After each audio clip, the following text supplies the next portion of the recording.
Olá, meus amigos, aqui é o pastor Daniel Outeiro e este é o canal A Tribo de Dan. Este canal tem um programa chamado Classe dos Professores, que é um programa voltado ao estudo da Bíblia através da lição da Escola Sabatina. Se você gosta de conteúdo bíblico, se você gosta de estudo da Bíblia, comente, curta, compartilhe, e inscreva-se no canal. Inscreva-se no canal que você vai receber ali, pelo menos uma vez por semana, algum tipo de conteúdo voltado ao estudo da Bíblia. E nós estamos estudando neste trimestre, nesses últimos 3 meses, nós estamos estudando crescendo, como crescer no nosso relacionamento com Deus. Também cada dia, cada semana, nós vemos um tema, alguma coisa que está relacionado com esse relacionamento com o nosso Senhor Jesus Cristo. E nessa última semana, nós estudamos como ter uma vida de oração. Deste trimestre, essa é a 6ª lição, nós teremos aí 13 lições a respeito do nosso relacionamento com Deus, que é o mais importante. Uma vida de oração. E no texto de Salmos, do livro dos Salmos, capítulo 116, verso 12, está escrito o seguinte: Amo o Senhor, porque ele ouve a minha voz e as minhas súplicas, porque ele inclinou para mim os seus ouvidos. Eu o invoquei por toda a minha vida. Amo o Senhor, porque ele ouve a minha voz. Deus está sempre pronto a nos ouvir. E o motivo dele ter nos criado é para que nós nos relacionemos com ele. Crescer no relacionamento com Deus, que é o tema desse trimestre, é também crescer no objetivo para o qual nós existimos. Existimos para nos relacionar com Deus. E nós aqui estamos buscando um aprofundamento melhor, estar melhor para nos relacionarmos com o nosso Deus. Quando a gente fala da Bíblia, a Bíblia é como se fosse uma carta escrita para que a gente entenda o que Deus quer falar conosco. Mas um relacionamento, ele envolve é como se fosse uma via de mão dupla. Você tem que tanto entender a comunicação da outra pessoa, como também você deve se comunicar com essa pessoa. E Deus criou para nós uma maneira de nos comunicarmos com Ele. Essa maneira nós chamamos de oração. E nos próximos 2 vídeos, nós vamos tratar desse assunto da oração. É uma maneira em que nós temos a forma de expressarmos, de falarmos para Deus aquilo que vai no nosso coração, nossos desejos, nossas dificuldades, nossos anseios. Não porque Deus precisa saber o que vai no nosso coração, Ele já sabe, mas porque nós temos que nos comunicar com Ele. Faz parte da necessidade humana uma comunicação com Deus, abrir o coração a Deus. E é interessante porque a escritora Ellen White, ela vai definir a oração como abrir o coração a Deus como se fosse a um amigo. Então, a conversa com Deus, ela não é automática, ela não é com uma fórmula, não exige uma fórmula, ela é uma conversa sincera, uma conversa franca, uma conversa aberta, até porque nós não escondemos nada de Deus. Não adianta eu falar assim: Senhor, muito obrigado por esse dia que foi um lixo. Afinal de contas, Deus sabe o que vai no nosso coração, Ele sabe da gratidão que nós temos, Ele sabe que nós não estamos gratos por aquele dia que foi ruim, mas Ele espera que nós expressemos. E ao longo desses 2 vídeos, vamos explicar por que é tão importante expressar para Deus à vontade aquilo que passa no nosso coração. O livro dos Salmos é um grande livro de orações, né? São hinos, mas são hinos que falam do coração humano, do desejo humano, daquilo que o ser humano passa em relação àquilo da experiência dele com Deus. Então, se você quer entender como podemos fazer as nossas orações ou quer exemplos de orações, você pode usar o livro dos Salmos aí para ter uma compreensão maior, melhor daquilo que é a oração, daquilo que a oração produz no nosso coração, tá? Mas nós vamos ver neste vídeo alguns exemplos de pessoas que oraram, pessoas que tiveram uma vida de oração, se aprofundaram ou fizeram orações importantes. E o primeiro exemplo que a gente gostaria de passar aqui é o exemplo do profeta Daniel. O livro do profeta Daniel é recheado por orações, né? Há orações a todo momento. Daniel era alguém que vivia em oração. No capítulo 6 é informado que ele orava pelo menos 3 vezes ao dia, isto era costumeiro, inclusive os inimigos de Daniel sabiam disso e usaram essa informação para tentar derrubar Daniel. É, mas existem outras orações que estão no livro. Por exemplo, no capítulo 2, no verso 20 até o verso 23, Daniel ele vai orar a Deus por um motivo muito importante. É lógico que as orações não são elevadas só quando nós estamos em necessidade, afinal de contas, um relacionamento não se forma só quando a gente precisa de alguém, mas tendo uma vida de constante comunicação com essa pessoa. Mas no livro de Daniel, no capítulo 2, no verso 23, nós temos uma importante oração, verso 20 até o 23. Eles oram a Deus falando o seguinte: bendito seja o nome de Deus, de eternidade a eternidade, porque dele é a sabedoria e o poder. É ele quem muda o tempo e as estações, remove reis e estabelece reis. Ele dá sabedoria aos sábios e entendimento aos inteligentes. Ele revela o profundo e escondido, conhece o que está em trevas e com ele mora a luz. Ó Deus de meus pais, eu te agradeço e te louvo, porque me deste sabedoria, porque e poder. E agora me revelaste o que te pedimos, porque nos fizeste saber este caso ao rei. Então, Daniel aqui faz uma oração de agradecimento, mas é uma oração de agradecimento que antes teve uma oração em que ele pediu a Deus que revelasse qual era a situação, aquilo que o rei tinha tido como sonho, para que ele pudesse explicar tanto o sonho quanto a interpretação do sonho ao rei. Daniel então recebe de Deus a informação, qual foi o sonho, qual é a interpretação, e agora ele agradece a Deus pelo que Deus fez por ele. E essa oração é cheia de importantes fórmulas aqui. Ele começa exaltando o nome de Deus, ele fala do poder de Deus, então ele no final agradece aquilo que Deus fez por ele. No capítulo 6, Daniel também é visto como um homem que 3 vezes orava em direção a Jerusalém.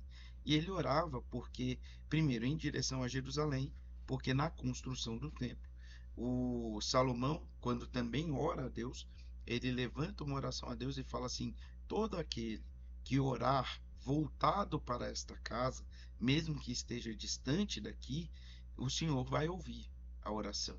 E Daniel ora voltado para Jerusalém.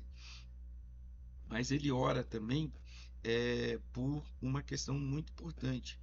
Em Levítico, no capítulo 26, Daniel é levado a entender que quando o povo estivesse exilado, que era a situação dele, ele deveria se voltar em oração, confessar os pecados do povo, e no capítulo 9 nós temos um exemplo de oração que Daniel fazia naquele período, ele confessar os pecados do povo e se arrepender, e então Deus atuaria para que eles saíssem do exílio. Daniel, ele não troca a vida dele de comunicação com Deus por nada, mesmo que a consequência de estar em contato constante com Deus fosse a morte. Então, Daniel, ele se mantém firme na sua decisão de ter um relacionamento com Deus, porque ganhar alguns momentos a mais de vida estando longe de Deus não vale a pena. Um instante perto de Deus vale a eternidade. Um, um século, milênios longe de Deus não vale nada. Daniel prefere manter o seu contato constante com Deus do que manter a própria vida. E se perder a vida fosse necessário para que ele pudesse manter a sua comunicação com Deus, ele manteria. Orar é extremamente importante, porque a oração nos conecta ao céu. A menor distância entre o céu e nós é a distância do nosso joelho até o chão. Quando nós nos comunicamos com Deus, o céu se move para, para atender às nossas necessidades. Nossas necessidades é diferente de nossas vontades, mas ele atende às nossas necessidades. E nós vamos ver aí nos próximos 2 vídeos ainda outros elementos de oração.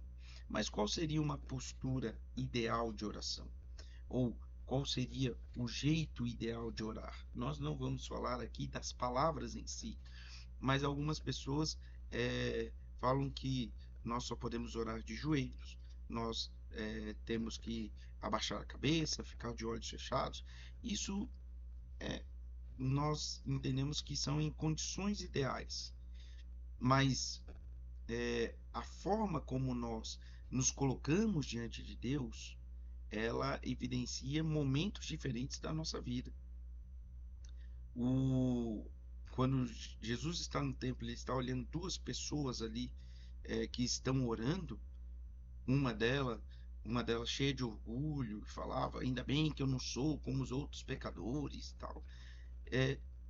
Ele não fala necessariamente da postura deste homem que não tem pecado, mas ele fala da postura do outro e elogia a postura do outro. Ele fala assim: ele tem tanto peso no coração que ele nem sequer consegue levantar a cabeça para o céu. Uma das coisas que a gente tem que entender, que apesar de estarmos abrindo sinceramente o coração a Deus, nós estamos diante do Rei do Universo. E a nossa postura deve ser uma postura humilde. Deus não é o gênio da lâmpada. Acho que a postura do espírito é mais importante do que a postura do corpo. Tem momentos que eu não vou poder orar ajoelhado por diversas situações. Eu posso orar enquanto dirijo o meu carro. Posso conversar com Deus enquanto dirijo o meu carro. Eu não vou poder fechar os olhos nesse momento, mas eu posso orar. Eu posso orar enquanto eu estou trabalhando e eu não vou poder me ajoelhar ali no meio do meu trabalho, mas eu posso orar.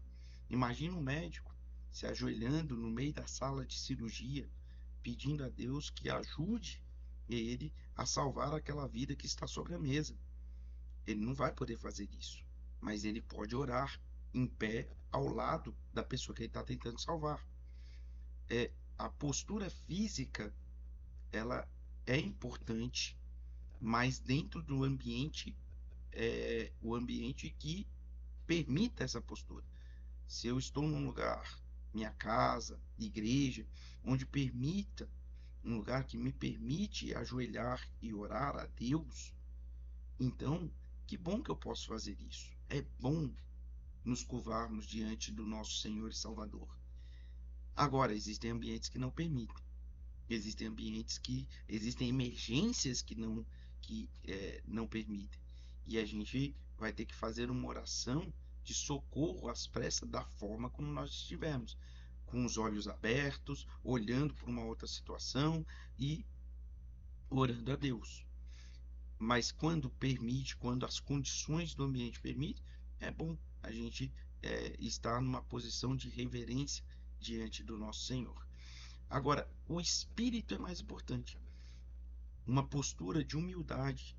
Eu estou falando com alguém que se importa sinceramente com os meus sentimentos, com os meus anseios, com as minhas necessidades, mas eu estou falando com o Rei do Universo. Eu estou falando com o ser mais poderoso do universo, que com o sopro da sua boca, ele faz tudo surgir ou destrói tudo. É esse ser, é diante desse ser que eu me coloco em oração. Em oração eu entro na sala do trono, daquele que tem a minha vida nas suas mãos. E reconhecer que é este espírito de humildade que eu preciso ter diante dele é importante. E entender que Deus não é o gênio da lâmpada e que as orações não são pedidos que nós fazemos a esse gênio. Tem gente que quer tratar Deus como o gênio da lâmpada, que ele se ajoelha, ora, às vezes até pede ali algo, é, ou faz algum tipo de sacrifício, e aí espera que Deus retribua esse sacrifício de acordo com a vontade dele. Não. Nós estamos diante de Deus, expondo nossas vontades, e ele responde de acordo com aquilo que ele entende que é importante para a nossa salvação. É um tema que eu vou explorar no próximo vídeo, mas você precisa entender que ele não é o gênio da lâmpada. Não é porque eu me ajoelhei, não é porque eu me humilhei, não é porque eu fiz alguma coisa é, que, que, que obrigue Deus a responder de acordo com a minha vontade. Não, a resposta vem de acordo com a vontade dele. E tudo isso faz com que a nossa mente se molde à mente de Deus. A oração, talvez isso aqui é o mais importante da oração. Não é para que Deus saiba o que vai no meu coração, ele já sabe. Mas é para que a minha mente se molde à mente de Deus. É por isso que a oração é importante. E o espírito humilde, entendendo que ele não é o gênio da lâmpada. Aliás, a única coisa que faz com que Deus responda a sua oração é a sua necessidade. Mas, Senhor, eu fiz jejum. Jejum não é para que Deus responda às orações. Ah, Senhor, eu devolvo dízimo, devolvo oferta. Eu obedeço a tua lei. Nós não fazemos isso porque Deus vai nos responder positivamente quando nós fazemos esse tipo de coisa.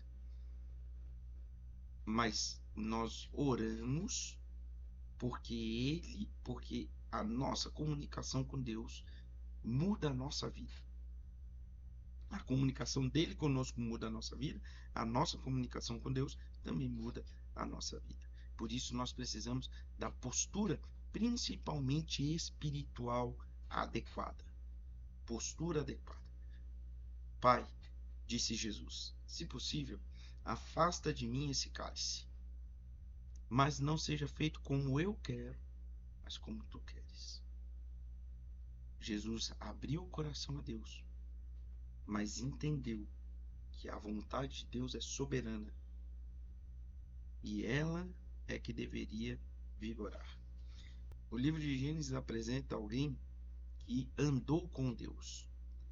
E isso está em Gênesis capítulo 5, a partir do verso 18. Fala o seguinte sobre esse homem. Jared viveu 162 anos e gerou Enoque.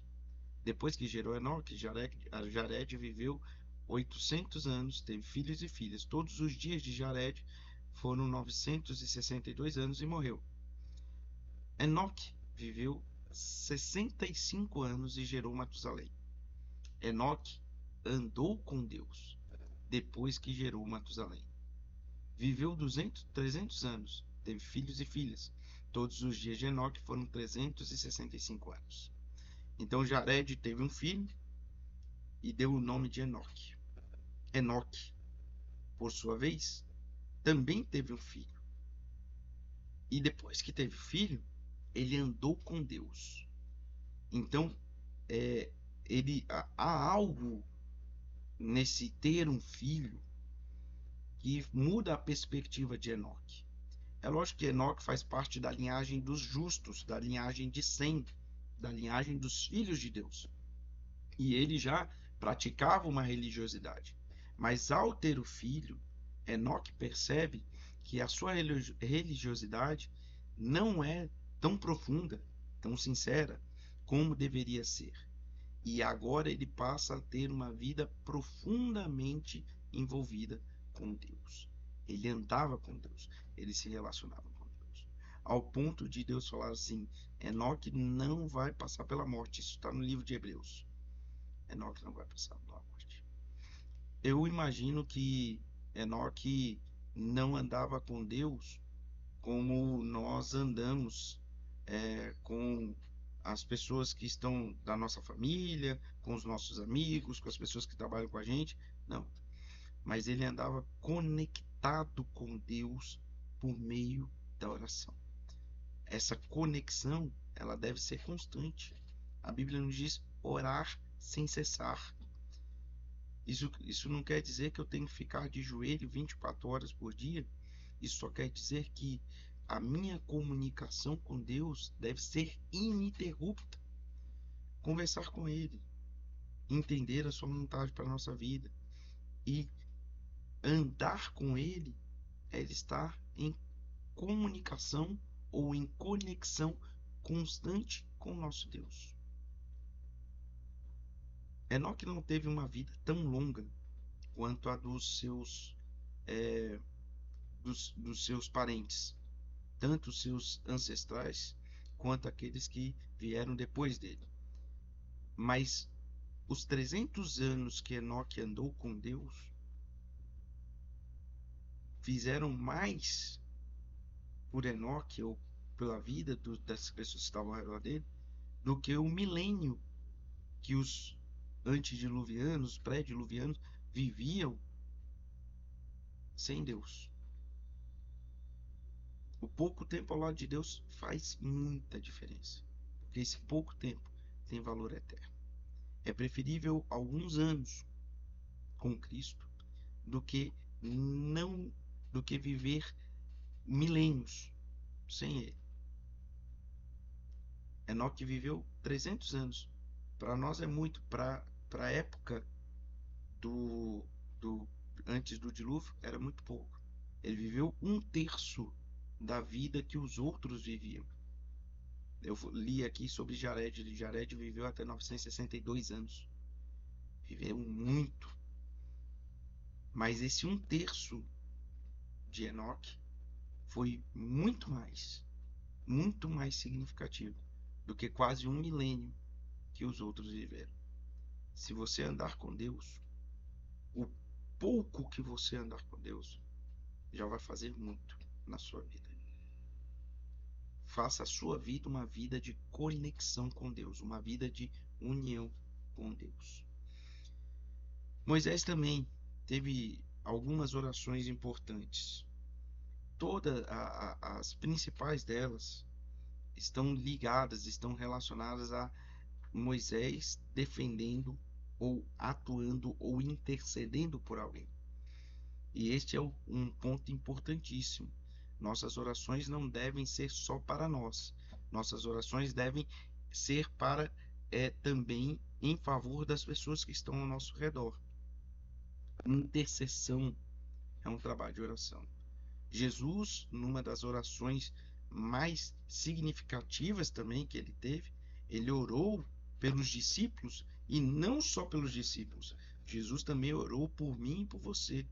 Porque na oração que Jesus faz, ele fala assim: não oro apenas por estes, falando dos discípulos, mas por todos aqueles que vierem a crer pelo trabalho que estes fizerem, ou pela palavra que estes pregarem. Então, Jesus orou por mim e por você, que cremos na Bíblia, na palavra de Deus, porque os discípulos trabalharam para que a palavra de Deus chegasse até nós hoje. Jesus orou por nós também. E esse trabalho de oração, de intercessão pelos outros é importantíssimo. Tem um momento que Moisés sempre foi muito atacado. Todo líder é muito atacado. E Moisés foi muito atacado. Moisés foi muito atacado e teve um momento que ele foi atacado por aqueles que ele mais amava, seus próprios irmãos. Arão e Miriam, isso está em Números, no capítulo 12. Arão e Miriam estavam com ciúmes de Moisés. Os irmãos de Moisés estavam com ciúmes de Moisés. E eles começaram a falar mal de Moisés. Deus então envia um castigo a eles. E Moisés poderia ter falado assim: tá vendo? Vocês falaram mal de mim, vocês tentaram me derrubar, e agora veio a ira de Deus sobre vocês. Bem feito. Mas não foi isso que Moisés fez. Moisés foi lá e quase 1500 anos antes de Cristo falar assim: orem por quem vos persegue, Moisés orou por Arão e Miriam. Ele orou para que Deus tirasse o castigo deles, que eles entenderam a lição. Moisés intercedeu. Abraão também intercedeu por aquele que tentou roubar a mulher dele. Abimeleque, rei de Siquém, tentou tirar a, a, a mulher de Abraão. Ele também não sabia que era a mulher de Abraão. Abraão havia mentido para ele. E aí Deus fala assim: olha, você está doente agora? Falando para Abimeleque: você está doente agora? Mas faz o seguinte: vai em Abraão, porque ele é profeta. Ele vai orar por você, ele vai interceder por você e eu vou curar. Por que Deus não curou naquela hora? Por que ele tinha que ir em Abraão? Por que Abraão é que tinha que orar para que Deus curasse? Por que ele não falou assim: devolve a mulher, ora e eu vou te curar? Por que Deus não fez assim? Por que Deus pediu para Abraão orar? Porque nós temos que orar, inclusive, por aqueles que nos fazem mal. Afinal de contas, nós fizemos mal ao Filho de Deus e o Filho de Deus orou por nós. Aqueles que pregavam Jesus na cruz, Jesus ergue uma oração também e fala: Pai, perdoa-lhes, porque não sabem o que fazem. Perdoa-lhes, porque não sabem o que fazem.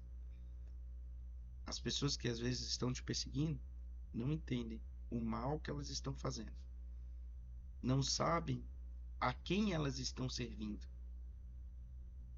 E nós temos que orar para Deus falando assim: Senhor, perdoa, não sabe o que faz.